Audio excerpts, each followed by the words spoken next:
in verses 8 to 12, he directly points it out that he did not glorify the Lord very clearly. So that is the reason for his dissatisfaction. In order to make that point very clear to Vyasadev, he is going to quote from his own personal life that what he is saying is not just theoretical, but he has experienced it in his own life. So he's going to give a personal life anecdote and a conclusion. Here, Narada Muni says that this is the true purpose of Vyasadev's work. What is it? That he needs to write a book in which people are not just going to read philosophy, rather, and it's not just reading, they have to taste it personally.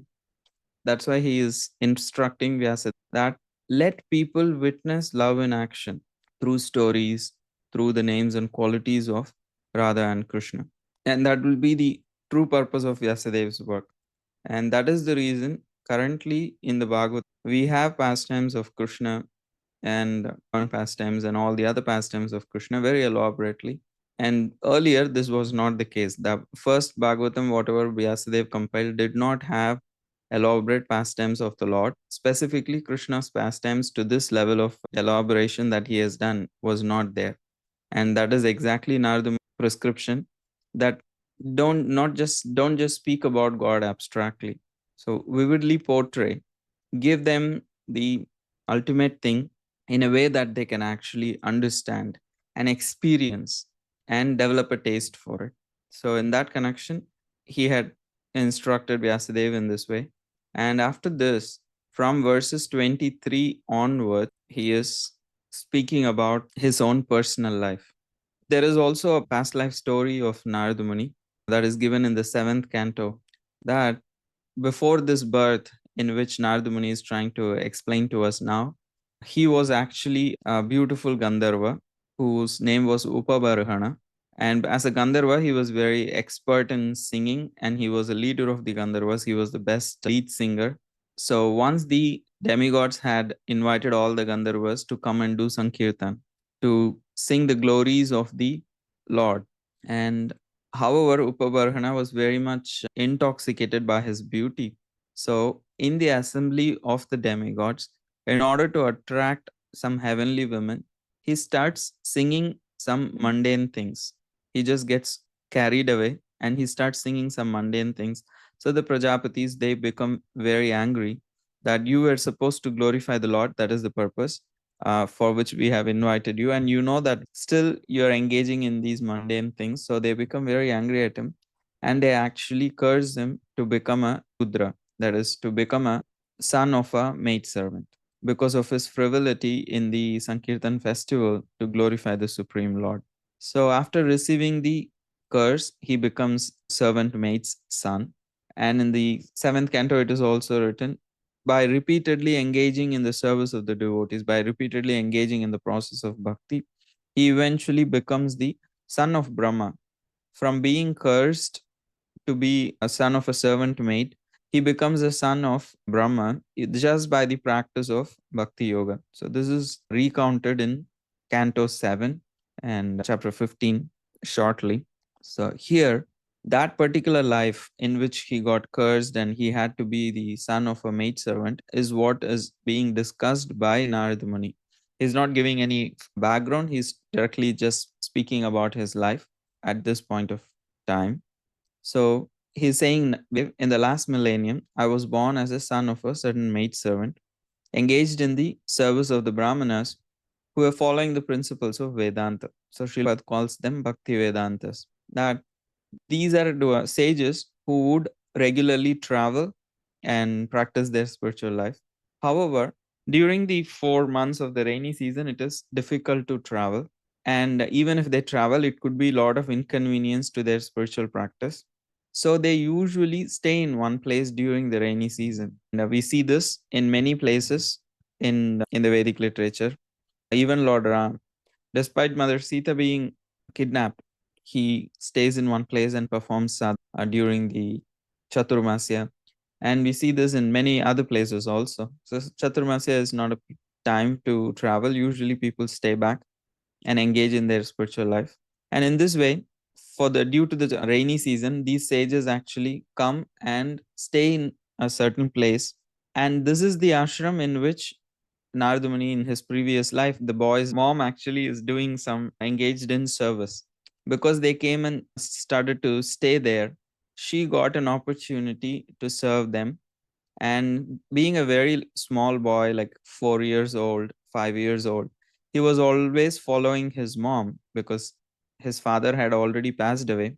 His mother was the only shelter that he had, and he was a very little boy. So he always followed his mom wherever she went, whatever she did.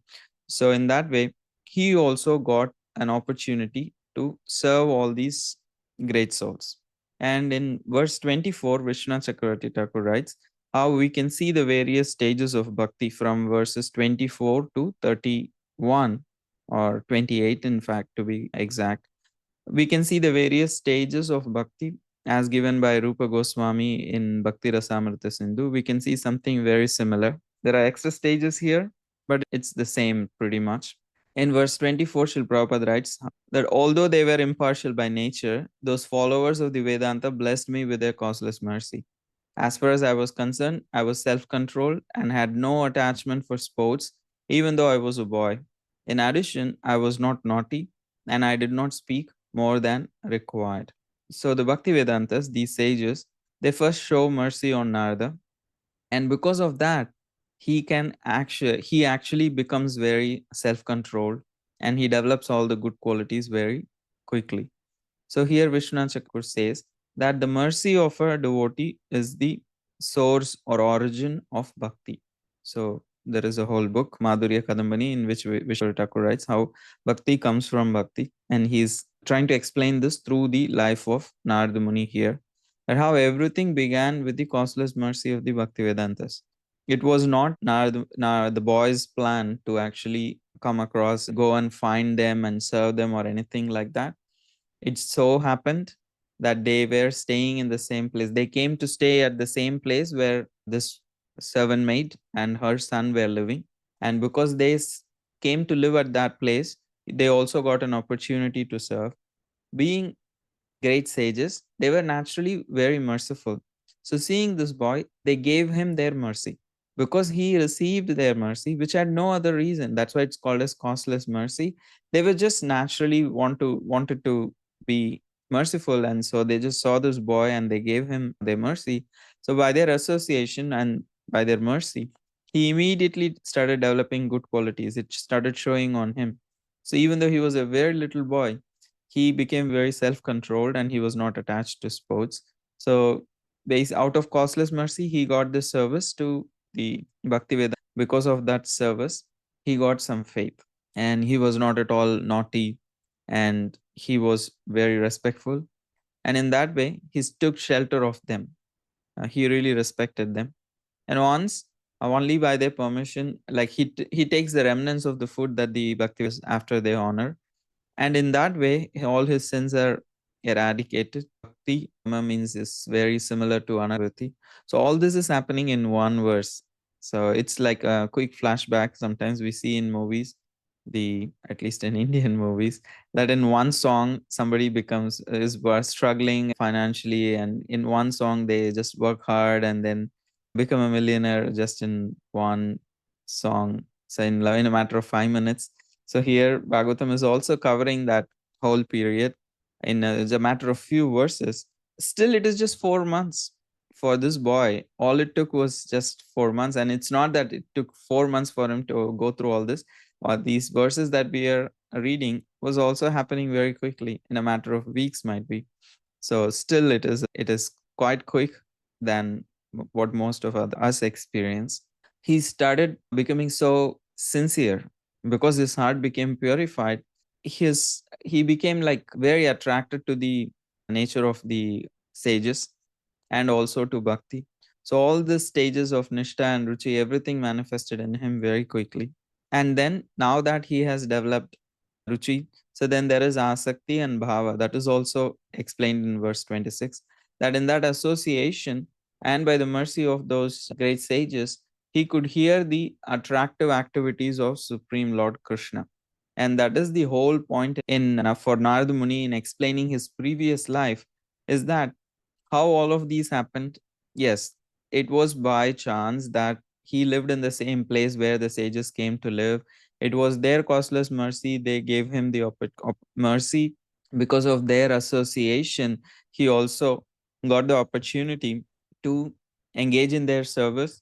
And because of that, he also got the opportunity to hear about Krishna. And because he actively listened to the glories of Krishna, his taste for hearing about Krishna kept increasing more and more. And his attachment and his taste, everything improved. And then that naturally led to the stage of Bhava. So, in this way, as soon as he got the attention to hear about the Supreme Lord, his attention became like completely fixed. He was not distracted by any other things. He was not overwhelmed or distracted. His heart was not attracted to anything else other than the glories of the Supreme Lord.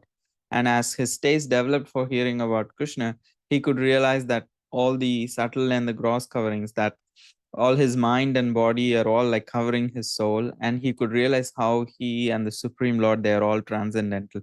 These are all very intimate realizations and high level of realizations, and he was having all of these things. And the basis of all his devotional advancement in a matter of few months is just associating with devotees and hearing about Krishna and honoring Prasad. So that is what the Muni is trying to explain to Vyasadev. It does not take too much for making spiritual advancement and piercing through the material ignorance. Oh, Vyasadev, you have given so much, so many literatures describing about so many things about Dharma, Artha, and Kama and Moksha, but you have not really given the process through which they can pierce through their ignorance. Instead of giving the simple process of taking to devotional service and associating with devotees, you have presented so many things. They will never be able to achieve this level of quick spiritual advancement through those processes. In order to bring that out, Muni is emphasizing his life. I also wanted to make another point which I forgot. I was thinking something is important I need to mention. It just evaporated from my mind. So here Muni is like quickly going through his life in a matter of few verses. And from verse 23, and we are here in verse 27, and he has already achieved a bhava. And in text 28, he also mentions that how during 2 seasons, the rainy season and the autumn, he had the opportunity to hear the great sages constantly chant the glories of the Supreme Lord.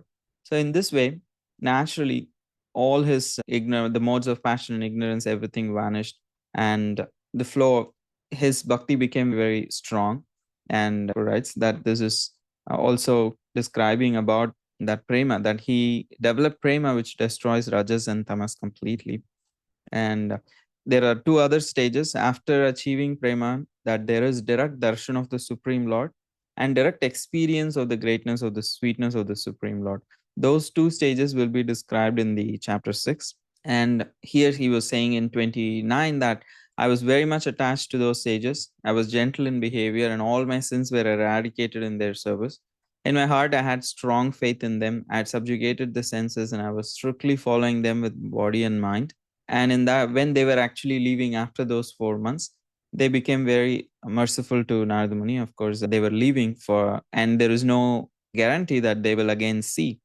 So they again give confidential instructions, most confidential instructions about the Supreme Lord to this small little boy.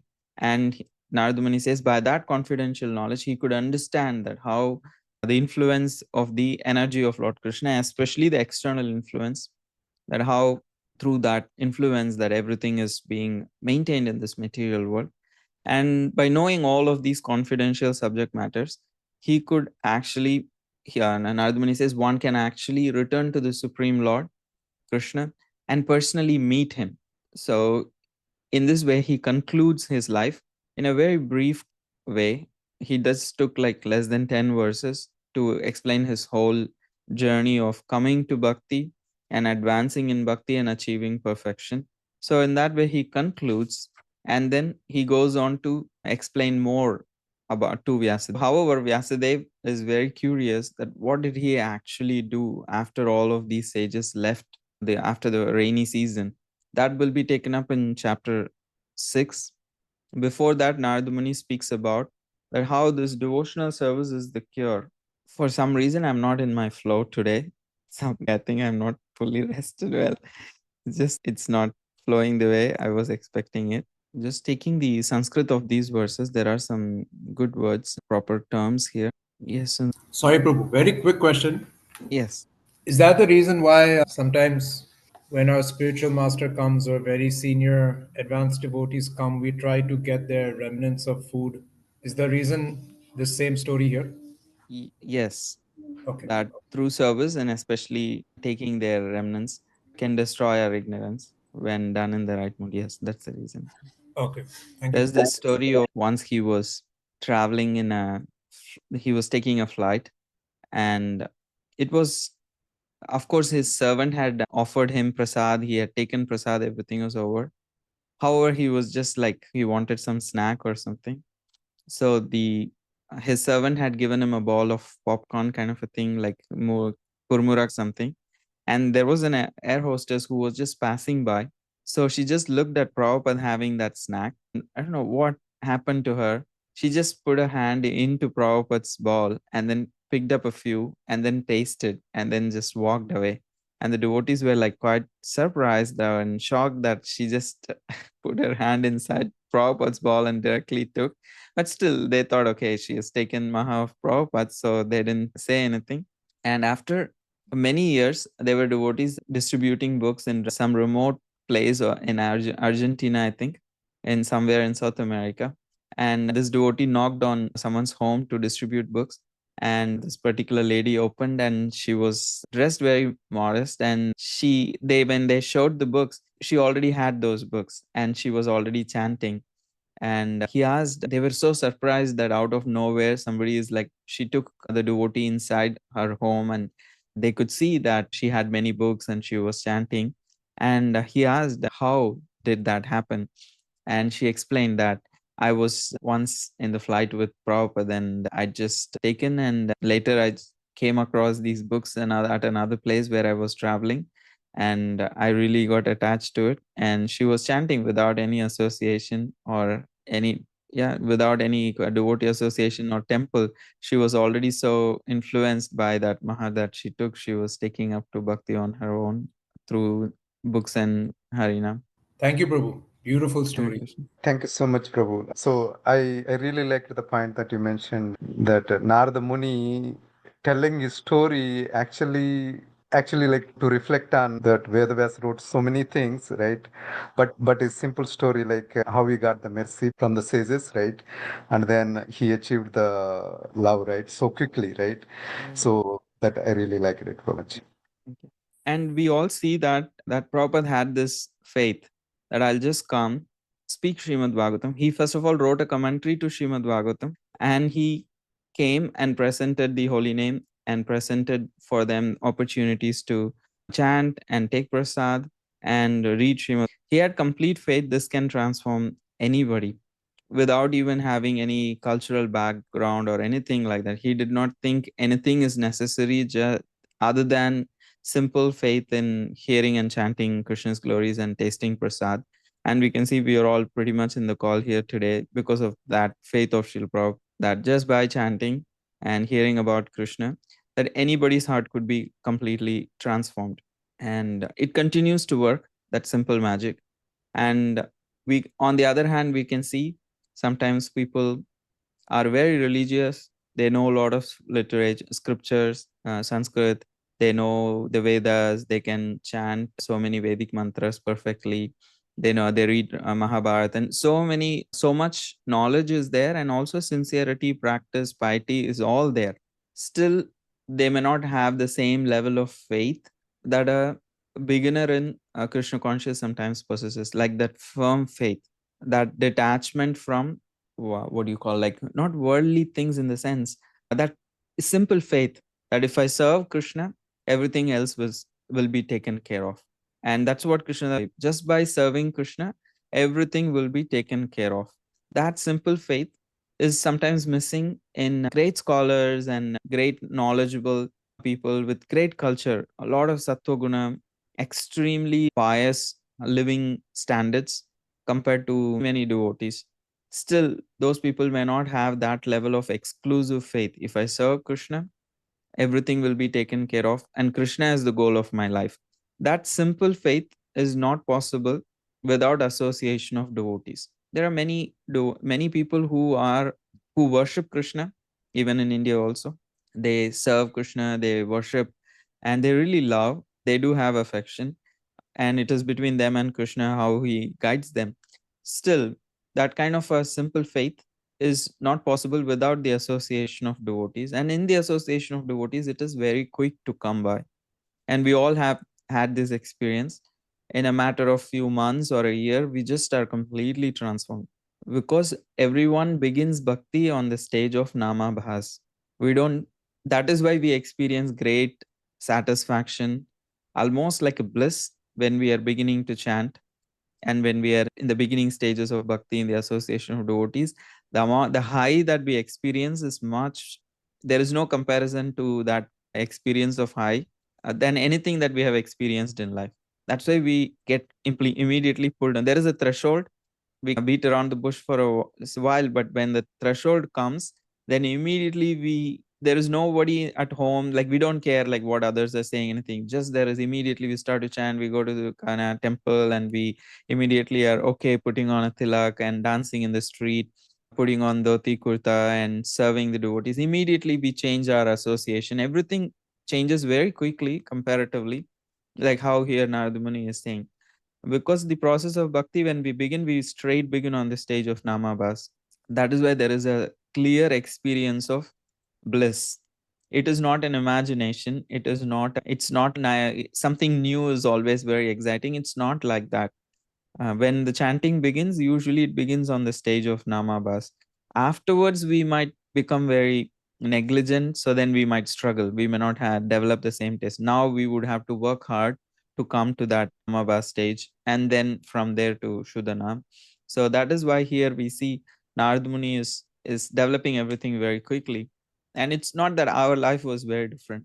For so many years we have had our own ways of living, and it all changed much quicker in the association of devotees. A matter of few years is not a big deal, but most of us take even less than that. In a matter of few months, everything changes. The beginnings is where it happens in a matter of few months sometimes.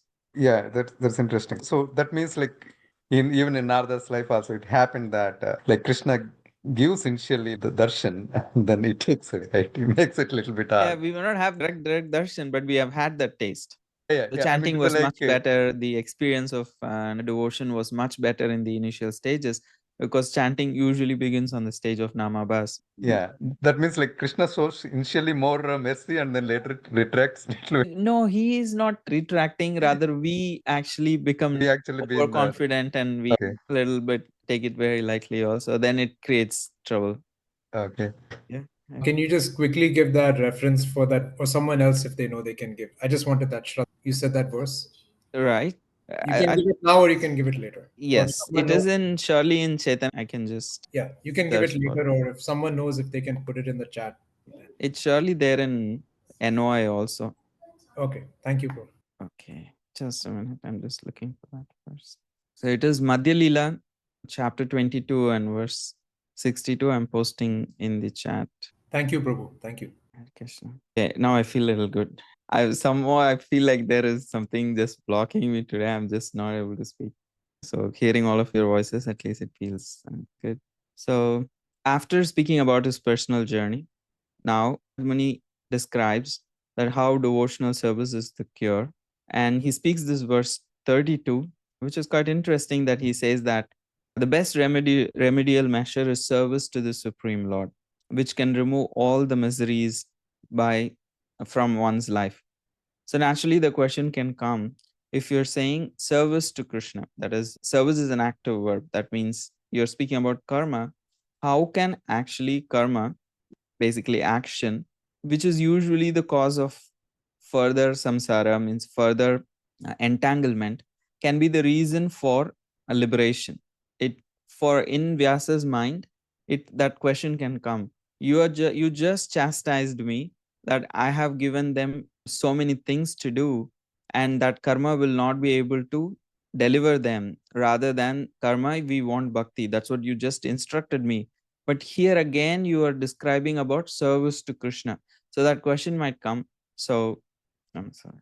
That's why here Narada Muni is clarifying in the next verse that just as the disease, a cause of a disease can become its cure. When if people are having indigestion, sometimes yogurt is given. If by eating too much milk products, if someone developed indigestion, then yogurt is offered in order to cure that. Or sometimes poison is used as an antidote. So the very cause of a disease can become its cure. Similarly, work usually causes bondage in this world. However, when it is offered to Krishna, the same work can become service and can lead to freedom. So that is what he quotes. That yes, in the next verse he says that whatever is done in the service of the Supreme Lord, karma, the work that is done in the service of the Krishna is not the same. It's a very different category. No, when it is done for the pleasure of the Supreme Lord, so by that works, service rendered to Krishna, knowledge is actually a byproduct of bhakti. So he's saying, instead of writing so many literatures and trying to give them knowledge, engage them, encourage them to engage in the service of the Supreme Lord, because by serving the Supreme Lord, whatever knowledge is required in order to advance spiritually will come naturally. So knowledge is actually subservient to bhakti, is actually a byproduct of bhakti. So he says bhakti yoga samanvitam. Very clearly he's using the word. So if you work for the satisfaction of the Supreme Lord, knowledge will naturally come. So he's saying you don't need to write so many literature encouraging people to do karma or jnana, because when the natural propensity to act is engaged in the service of the Lord in bhakti, jnanam naturally comes, and the work that they do for the pleasure of the Supreme Lord will also help them liberate. So, whatever work is done here in this life for the satisfaction of the mission of the Lord is called Bhakti Yoga, or transcendental loving service to the Lord. And what is called knowledge becomes a concomitant factor. So, Narada Muni is encouraging Vyasadev by saying, when all a man's activities are dedicated to the service of the Lord, those very activities which caused his bondage can destroy the network of karma. In this way, he is encouraging Vyasadev to emphasize the importance of bhakti. Within that, all the whatever people can achieve through karma and jnana, and whatever they cannot achieve, what is beyond karma and jnana's ability to offer, everything can be achieved through bhakti. He's glorifying the process of devotion service very exclusively here by speaking about his own personal life. So after glorifying bhakti in this way, he says, while performing duties according to the order of Krishna, one naturally remembers, like while performing one's duties, one can continue to remember Krishna, his name, and his qualities. In this way, if people cannot like completely give up and go and engage in the process of bhakti, that's not required. He says, for the process of bhakti, you don't need to give up everything. You can continue to do whatever you do. However, take up to the chanting the Krishna's name and remembrance, and remembering his pastimes and qualities. And that's why he, in the next verse in 37, he says, let us all chant the glories of Vasa and with his plenary expansion spread. And this is a very famous verse, 38. He says, he's saying, who's the actual worshipper, the actual Samya, the actual seer, is one who actually worships Lord Vishnu in the form of the transcendental sound. That the Supreme Lord is the Supreme Lord has no material form. Murti means has no form, but here it is very clear. He also has a mantikam. So what is that? He has no material form, but that Supreme Lord can appear in the form of this transcendental sound. So if anybody actually worships that form, the sound representation of the Supreme Lord, he is the actual seer. He is the actual worshipper. And yajeta yagya. In that way, when anyone can, when one can worship the Supreme Lord, Yagya Purusham, that is the best form of worship.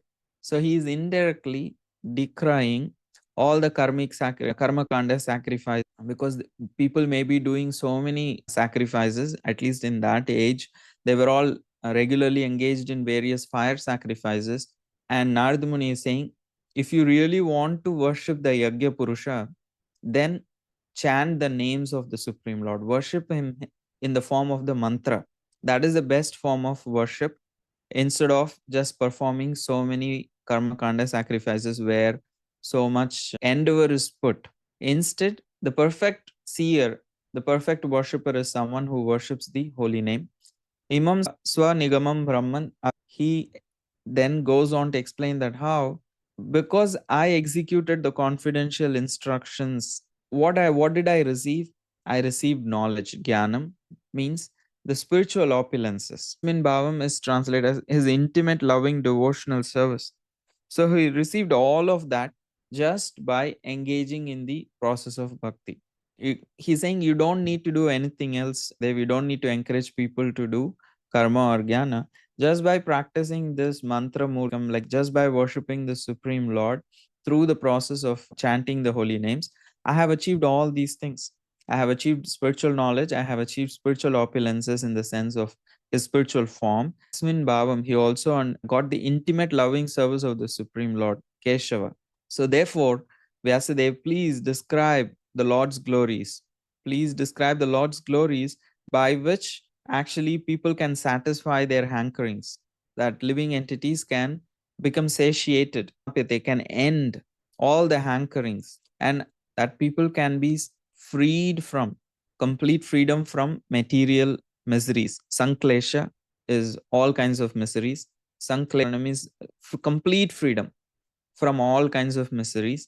All of these things are achievable by bhakti. So just describe the Almighty or the Supreme Lord's activities.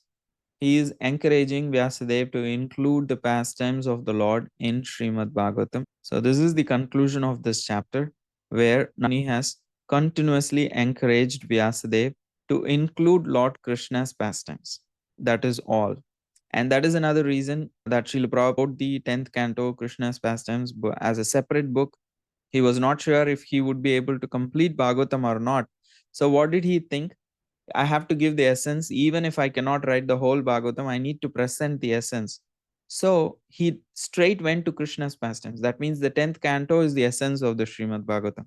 He wrote all the pastimes of Krishna. Of course, Prabhupada included philosophy within that book also very beautifully. Still, when he was doubtful that I'm not sure if I will live to complete all of the Bhagavatam cantos, so he straight went to the 10th canto. He did not do anything else. And that is what here Narada Muni is instructing, please include the pastimes of the Supreme Lord. And that effect, Vyasadev dedicates a whole canto, the canto 10, to the pastimes of Lord Krishna.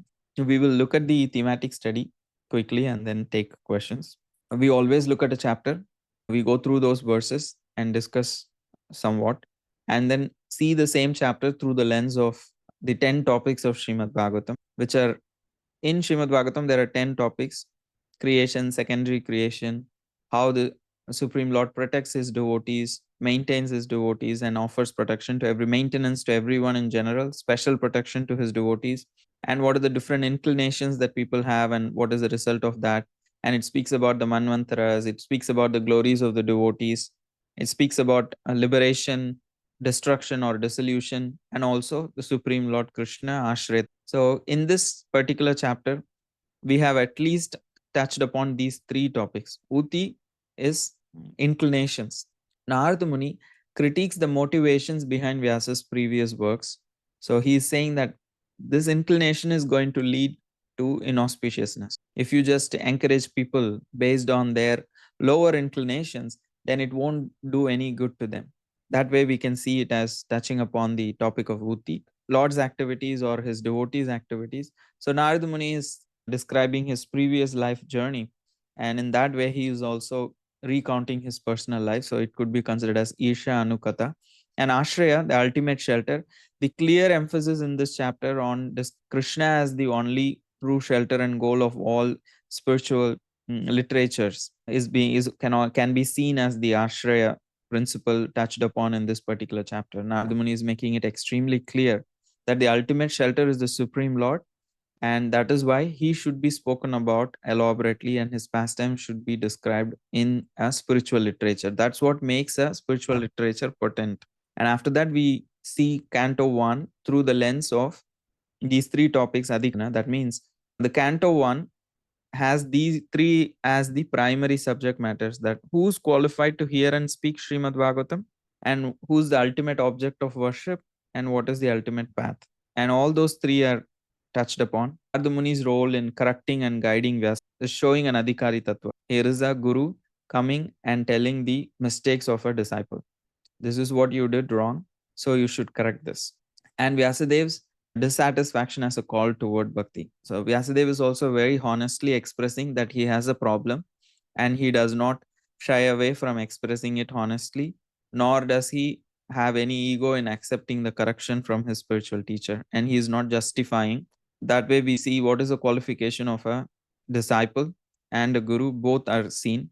And also inadequacy of dharma, artha, kama and moksha is brought out by Narada Muni, showing that Uttama sadhana is only bhakti. And Krishna is established as the goal, not heavenly planets or not achieving wealth in this world. Uttama sadhya is established clearly as Krishna by Narada Muni in this chapter.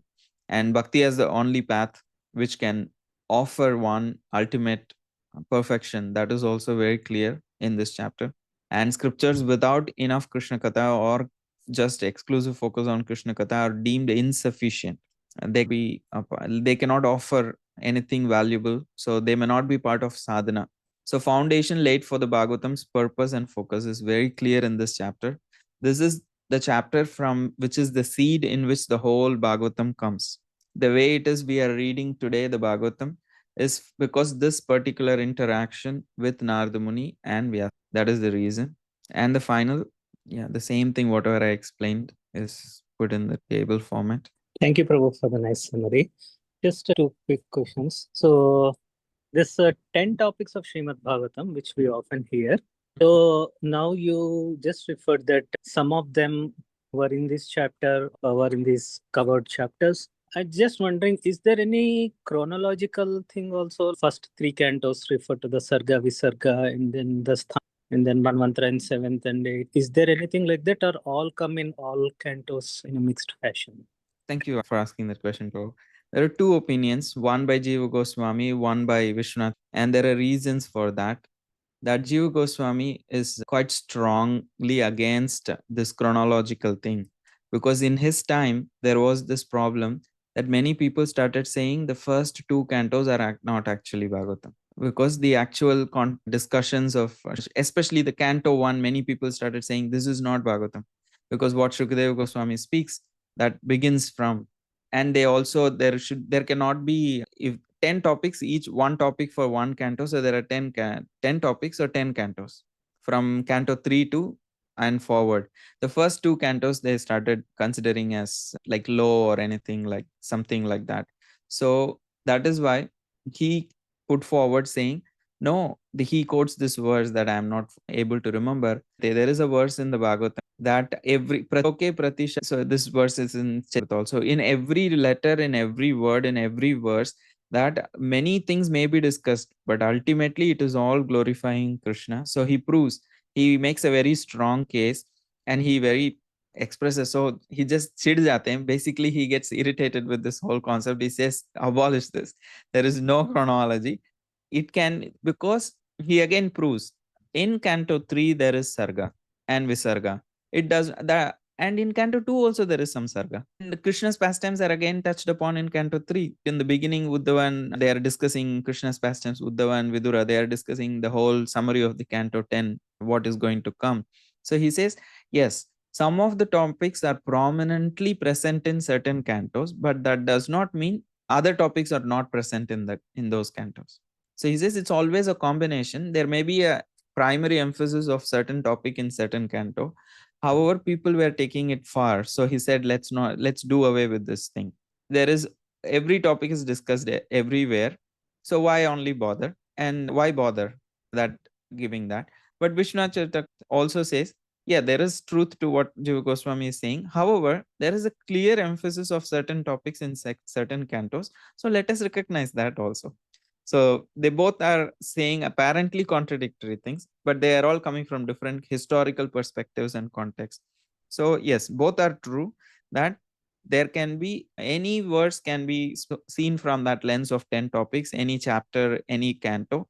However, each canto does have a certain primarily topic but that was primarily touched upon and discussed. And Prabhupada takes a complete different take. If you see how Prabhupada named his books, Bhagavatam books, the first canto is called as creation, and there is no creation in there. But that okay, because he is focused on a newer audience, he went on naming each canto accordingly in the order. And the last two cantos, he gives his own names. So he just goes straight. Of course, in the 10th canto, he clearly gives Samam Bonam. And it's quite interesting how Prabhupada named his 10 cantos. Just a minute. Like the first canto, he calls it creation. The second canto, he calls it cosmic manifestation, which is again creation. And Canto 3, he calls it as status quo. Canto 4, he calls as creation of the fourth order. Again, it is Visarga. And from there, Canto 5, he says creative impetus, which is supposed to be Uti. Canto 6, he calls it as prescribed duties for mankind, which is, I don't know. Science of God, withdrawal of the cosmic creations, Canto 8, which is Manvantara. Liberation, Canto 9 is Mukti. Usually it is Canto 11. Canto 10, the Samam Bonum. Canto 11, General History. And Canto 12, the Age of Deterioration. Prabhupada did not worry about anything. He just named and he went forward. He just followed that order pretty much and introduced. He combined first and second canto as creation. First three cantos are pretty much as creation. Thank you for the historical perspective, and then different opinions. I get bewildered with Prabhupada's naming the thing, but I do see Prabhupada. Okay, I will not go into this. I'll name however. This gives a very broader context what acharyas had to face in order to give the message of Bhakti, and then what Prabhupada had to face. Thank you so much for that. And then just quick follow-up question. You were mentioning Isha Anuka as, I was little, is it the glories of the Lord or the followers of the Lord? It is usually glories of the devotees. Isha Anuka. But I think I wrote there by mistake while writing as Lord's glories there. In the table I saw, that's why I did not say what was written. I said, by mistake I wrote as Lord's glories. It's actually devotees' glories. However, in some places, it is also the way to glorify the Lord. By glorifying the devotees, indirectly the Lord's glories are also brought out. Yeah, okay, thank you. Because Anukata means? No, Lord's followers. Okay. But if you can also translate this way, Isha Anukata, the kata which follows the Supreme Lord. Yeah, but it is generally the Lord's devotees. Okay. Thank you. All over Canto 9 is crazy stories. Yeah. Because it's all about devotees. Yeah, actually, next week he's giving. I was going to follow those 10 topics. So he's going to speak on mantra. So I was like, I wanted to know when you touched upon this topic, I wanted to know a little bit. But it gives a nice context. Yeah. Thank you, Prabhu. And where are we? Okay. So we saw the Adi, and the last context is Tattva, which is Sambandha, Abhidheya, and Prayojana. And Sambandha is very clearly present. All three are present. Prayojana is also clearly present because we speak about Prema. There's clearly present where Narada Muni criticizes Vyasa's previous works for not sufficiently speaking about the glories of the Supreme Lord. And he asserts that scriptural efforts must center on the Supreme Lord, and it should not be centered around encouraging people's enjoying propensity. And he also very clearly speaks about Abhideya, that you have to glorify the Lord directly. Speak is extremely clearly mentioned and emphasized in this chapter. And also through Narada Muni's personal life, we see that Prema is the ultimate purge, that the final stage is that he develops Prema or full love for the Supreme Lord. That real fulfillment comes through the process of Bhakti. All of those things are touched upon. However, the final achievement of him directly seeing the Supreme Lord and experiencing him will come in chapter 6. So thank you all very much. We are 10:04. So we can take any questions before I take the questions on the WhatsApp by Sundar Gopal Pro. So I'm opening the chat. Prabhu, if you have time, if you want yes, that means we all already finished for today. Thank you, everyone. If you feel like you have, if this is like too much for you already for the day, you're free to drop. But we're just going to take all the questions on the WhatsApp because I'm lazy to sit and type. That's why I want to just speak so it can be easy for me. So the question is, what was exactly Vyasadev's initial approach and how was it meant to help everyone, the masses? things were going to deteriorate in the future. Prabhu, my questions are very complicated and my way of thinking is also very complex. No, We need that's more, perfect, bro. It's good to we think need more about time, you think? detail and very attentively these things. So Vyasadeva is seeing all these anomalies in the fourth chapter, especially in the 16th verse. And in 17th verse and 18th verse, it is saying that he was fully equipped in knowledge. He could see through his transcendental vision that how everything is going to deteriorate in the age of Kali. And he could also see that people will naturally become faithless in general, and also their life duration and satoguna, everything will be reduced. So he wanted to actually do welfare for people of all statuses and orders, basically varna and ashrama, all kinds of varna and ashrama he wanted to help. So he saw that the sacrifices mentioned in the Vedas, by which like people were performing spiritual practice, Vedic sacrifices, and it so in order to help that process, simplify that process, he divided it into four. So I think I remember reading your questions. Why did he divide them into four? Yes, because it was a lot for people to remember. So what he did was he made it into four sections, because each of those four Vedas are related to fire sacrifices.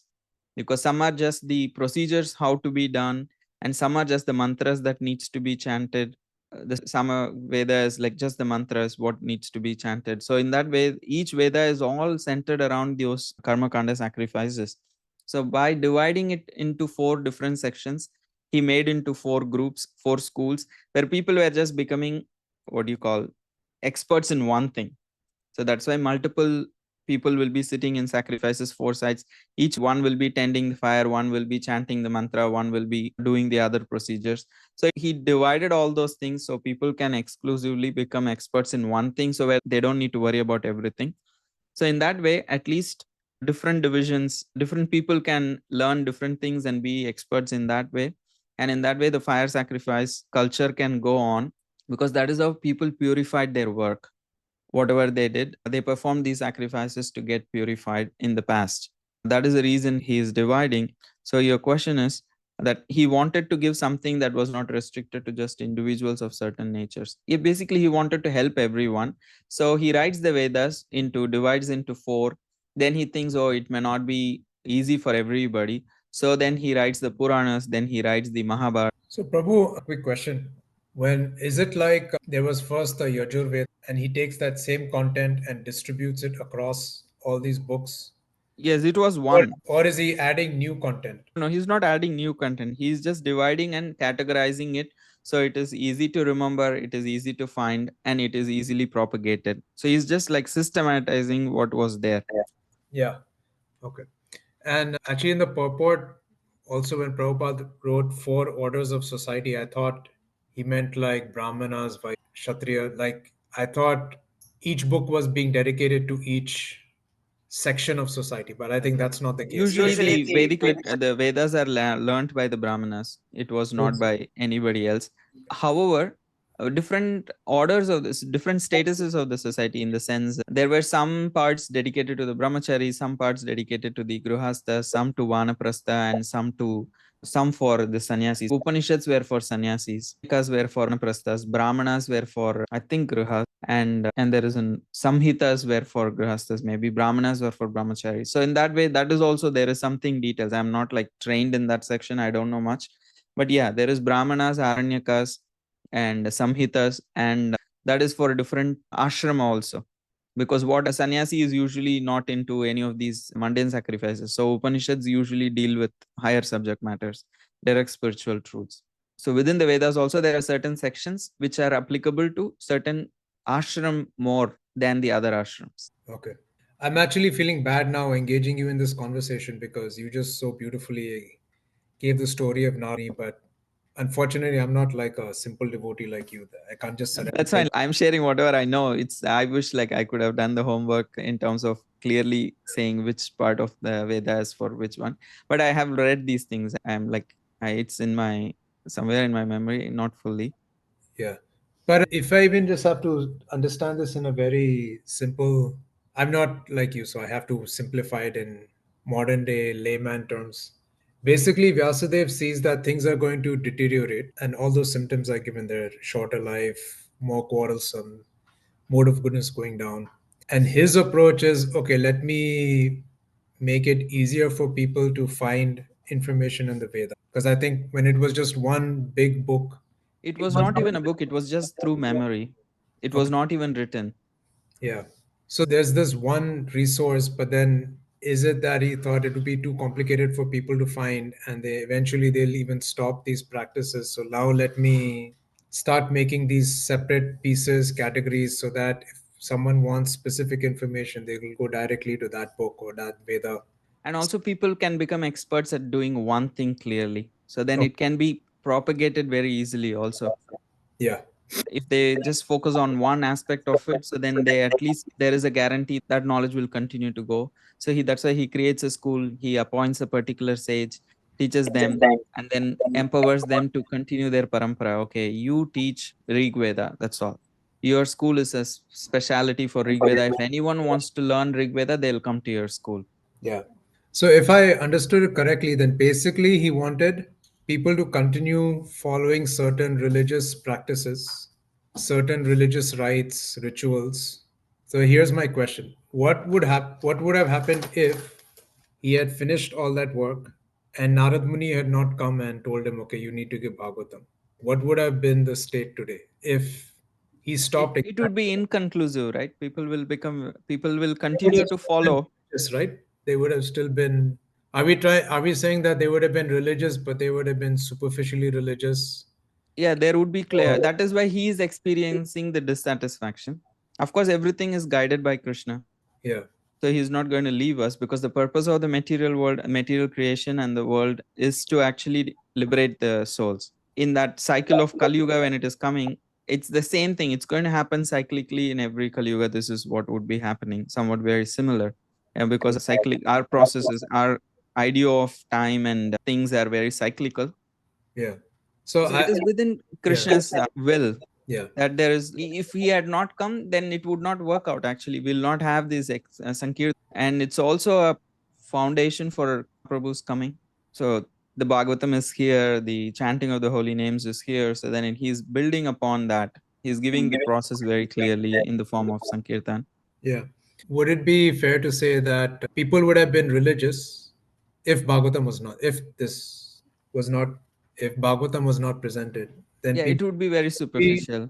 they would be religious, but they would be religious like maybe for the wrong purpose, or they would not end up surrendering to Krishna. They would just end up performing the rites, the rituals, but they would not understand the spirit behind it, or they would not. I'm trying to put it in more simpler words. Like they would not work on their own false ego or anything, or develop an attraction for Krishna, but they would still keep externally performing the rituals. Is that And correct?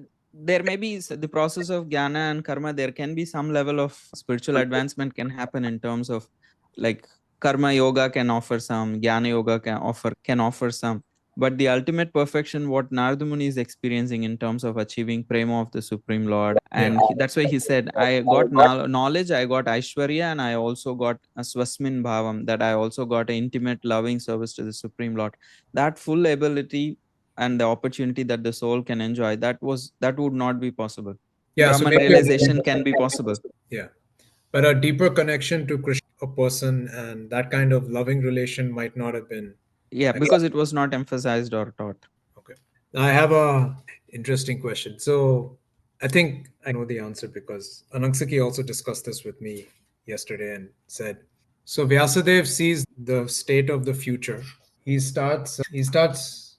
So therefore he starts making the Vedas more accessible because he's worried that people are going to keep deteriorating, things are going to keep getting worse. So let me make the information in the Vedas more accessible. He starts this massive task of reorganizing, systematically categorizing. Then Narad Muni comes and says, this is not sufficient. You need to directly glorify the Lord. And ultimately, that is what will give the best experience or the best perfection. So now I'm going to fast forward to where we are right now. That's being presented as the ultimate solution, the ultimate thing that will benefit everyone. Now today we have our temples and we have our devotee communities, and that's exactly what we do. Every morning we have Bhagavatam class.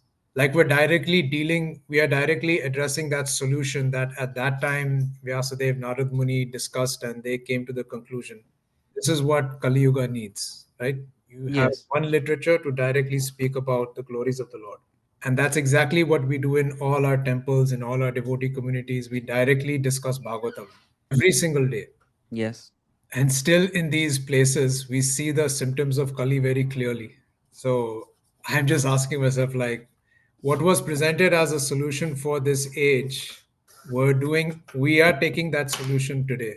And we still have the symptoms of Kali very strongly or very prominent in those places where this solution is being implemented.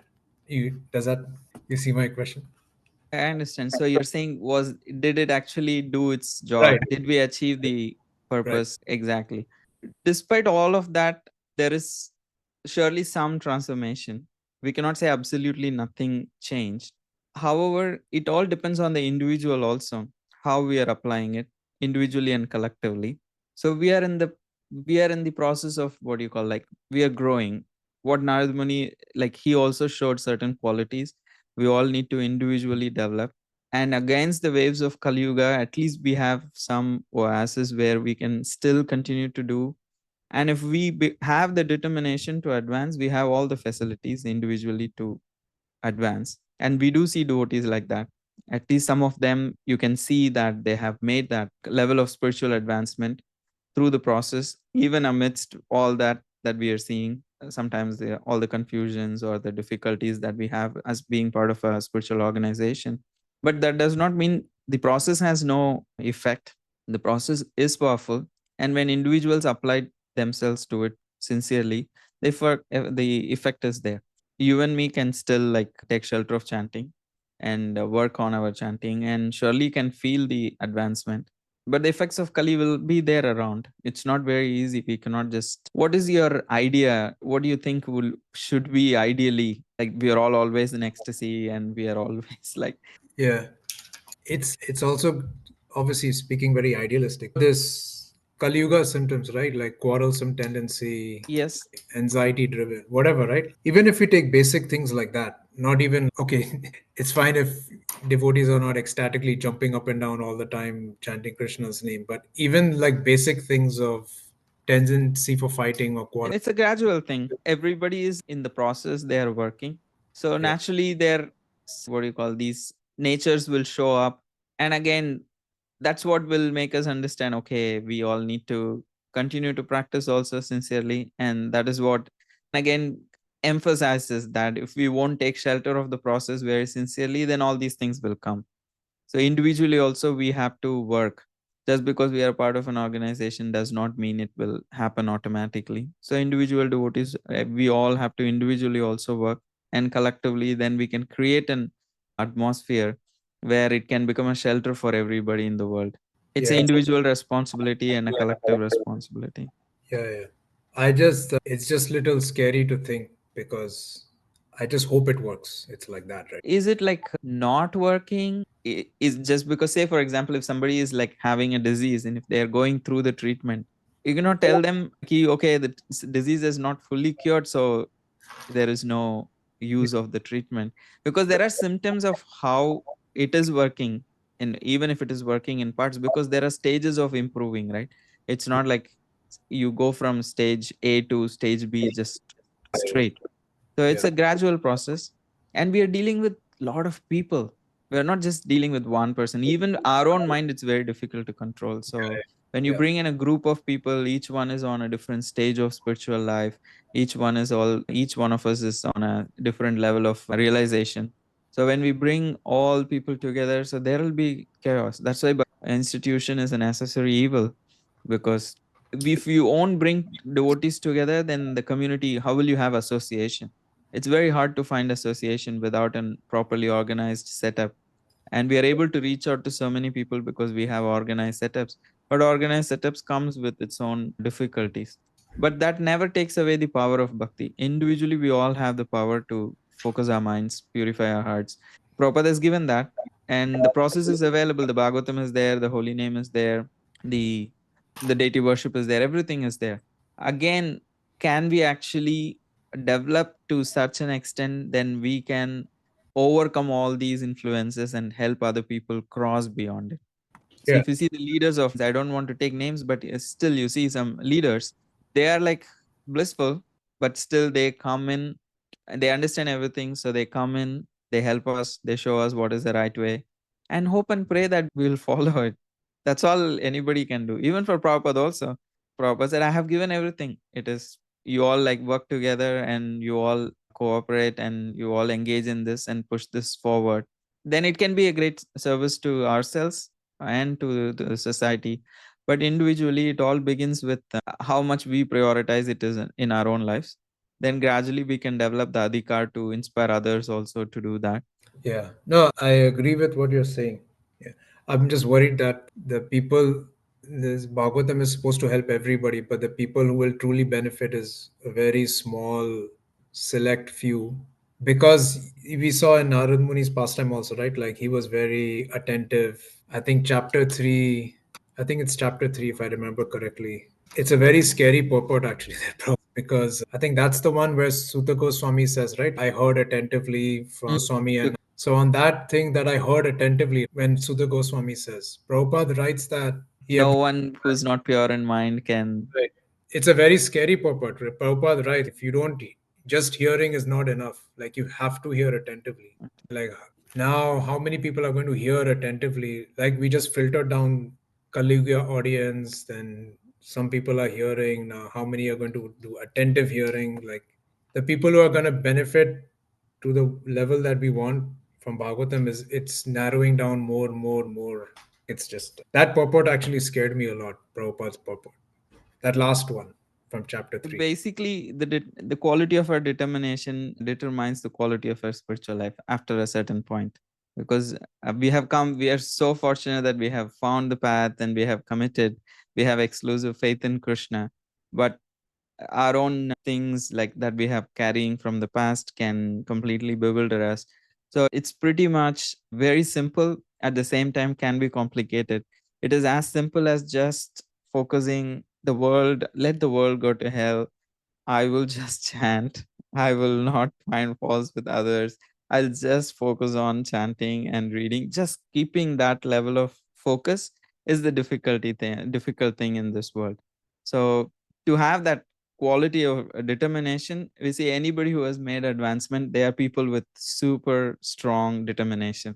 So most of us are struggling because we don't have that level of strong determination, especially when it comes to practicing sadhana, because life can be very overwhelming, our mind can be very overwhelming, then there are all these things comes up, so then we compromise the actual solution that can save us. So now the age of technology is also increasing so much, what we can do each other, the best help that we can do to each other, and also the best quality of association is to inspire to have that level of determination. Devotees coming together in smaller groups, we call it as sajat. Rupa Goswami says bhakti thrives in sajat. People can be of different natures, people can be a doer, and devotees also can have different emphasis in bhakti. Somebody is focused on book distribution, somebody is focused on chanting, somebody is focused on reading Bhagavatam. It's okay. Different devotees can have different moods, but come in your own sangha, get together, practice bhakti, do services, and not speak ill of others. Is as simple as that, but it's very hard in Kali Yuga to develop that kind of clarity. All we need is like a small group of people whom we trust and respect and love. And in that, we continue to do that simple thing of hearing Bhagavatam, chanting Hare Krishna. It's as simple as that. It's not very complicated. And once you are absorbed in that level of positivity, then we will have the intelligence to deal with the negativity around us. But what happens in Kali Yuga is like we are already struggling to absorb ourselves in positivity. And then there is a flood of negativity around, and we become absorbed in that. So then everything can be very overwhelming and it can challenge our faith. So that's the biggest struggle. Actually, it's not that complicated. We don't need the whole world. Association is not 200 people, 500 people. Association is can be like 2, 3 people, 4 people. So make smaller groups of friends whom we actually respect and love, and develop that kind of accountability and regularity in directly engaging. A lot of us, when we come together, all of our time goes in saying, hi, how are you? What are you doing? How is life? It's not prajalpa, because we are all human beings. We have that human need. But we meet once in a while. So then we just want to first ask, like, how are you doing? So if that was a continuous thing, if we kept in touch, then we can go to the next level. Okay, can we sit together and read? Can we actually chant? And then you develop closer relationships where you can actually reveal your heart. You can take help for the struggles. Sometimes just when you open up to other people, then naturally the struggles can subside. So all of these things can happen in smaller, close association. And that's what is required. But because of life being very busy, we are living in cities, and then the internal, our own confusions, and then the external confusions, everything delays us from taking that simple step of finding a close small association, continue to engage with them on a human level, that you don't need to just ask them how are you all the time. You can straight ask, oh, can you just read Bhagavatam together? Can we just come and chant together? That level of faith and relationship needs to be developed. It could be one friend in bhakti, it could be a couple of people, but unless that quality of association does not come, quality of bhakti, we don't have that level of personal taste to just focus on bhakti that strong. So in my personal observation, what I'm seeing is, okay, I just need one or two people with whom I can actually be honest, and also just engage in bhakti and not worry about anything else. And that's not going to come very easily. We need to pray, we need to become sincere, we need to also become very humble, genuine, and people who are trustworthy to be people who are worthy to be trusted. So individually, the more we grow, they say you focus on becoming the right person, right people will find you. So in order to find good sangha, then we need to qualify ourselves to be also to some extent. Then people of same nature can come together, and then it can be very simple. So these are some of my thoughts. Like, the quality of our determination determines the quality of our spiritual life, and the quality of our association also determines the quality of our spiritual life. So personal determination plus very good association. When good association, not just coming to temple, being in the presence of 200 people, just seeing a festival or doing services, all those things are great. But the kind of association I'm seeing is like where you can get through all that extras and straight chant, straight, and really discuss these kind of things and inspire each other and hold each other like real friends. And in Bhakti, yes, we can do this together and can be like really excited. Okay, we're going to come together and chant like this many rounds or read this thing. And that level of honesty and simplicity is becoming very rare in Kali Yuga. To find one friend with whom you can just be so like carefree and just discuss Krishna happily, it's becoming very rare. We all have become very our self defenses has become a lot. We have a lot of things to protect because we also put two faces. So then we have to protect. So then we become very artificial and defensive. So it does not touch, even when we come together, it does not touch our hearts. So then it cannot transform us with that easily. Beautifully These answered. are all not very shastric, but my observations. Yeah, yeah. Actually, Take we it with a pinch of salt. no. It was perfect. It was better than Shastrik. So thank you. No, it is based on Shastra, but basically whatever experience is coming based on the Bhagavatam. But just by living, I'm seeing my own self and understanding, okay, what is lacking in my life that I'm not able to go forward. And these are my self-diagnosis. But the problem is self-diagnosis does not work. I have to go and fall at someone's feet and literally cry like how Vyasadev is crying to Narada Muni. And they'll be able to immediately point out, here is the problem, here is the problem. But simplicity is not there in the heart, that I can just go up, fall at someone's feet and cry that, oh, this is my dasha, that this is my stage, please help me, I want to go. So that level of desperation is also required. Prabhu, your answer was very. See, my mom just said your answer was fantastic. Your answer was very beautiful. Yeah, I think your Mataji's past years of experience. what you just said for the past half an hour was itself a very beautiful Bhagavatam. I'm glad it. I hope it was being recorded. So we. I don't think I'm answer going to like that. post that, of course. And no, just your response, Prabhu. It was very beautiful. Yes. It'll be very helpful for devotees. So please don't delete that from the recording, and it will be worth transcribing.